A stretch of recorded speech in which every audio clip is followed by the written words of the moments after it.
కాంగ్రెస్ బలపరిచిన అభ్యర్థుల్లో విజయం సాధించిన సర్పంచ్, ఉప సర్పంచ్, వార్డు మెంబర్లకు కోదాడలో సన్మాన కార్యక్రమాన్ని నిర్వహించారు.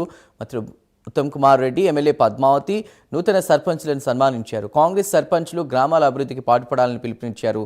కాంగ్రెస్ ప్రభుత్వ సంక్షేమ పథకాలను పేదలకు చేరే విధంగా చర్యలు తీసుకోవాలని అన్నారు.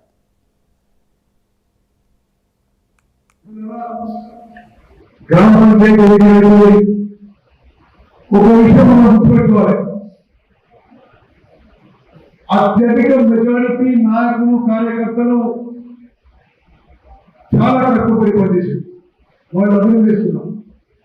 కానీ కొన్ని చోట్ల అనైక్యత వల్ల, క్రమశిక్షణ లేకుండా వల్ల కొన్ని గ్రామ పంచాయతీలు పోయే విషయం కూడా మనం గమనించాం.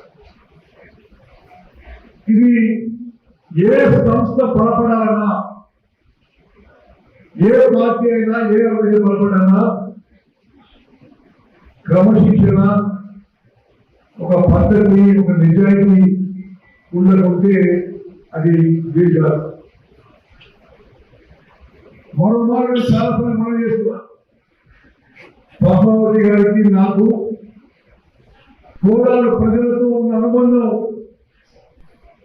ఒక 31 ఏళ్ల నుంచి 7 సార్లు వరుస గెలిచిన కోదాడు ప్రజలు, కోదాడు కాంగ్రెస్ కార్యకర్తలు మా కుటుంబంలో నేను కావాల్సింది చెప్పాను.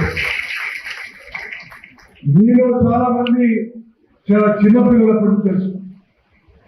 మీరు మీ ఆశీర్వాదం, మీ ప్రేమ, మీ అభిమానంతోనే ఈ రాష్ట్రంలో, ఈ రాష్ట్ర రాజకీయాల్లో ఒక కీలక క్రియాశీలక పాత్ర పోషిస్తున్న ఇంట్లో వాళ్ళు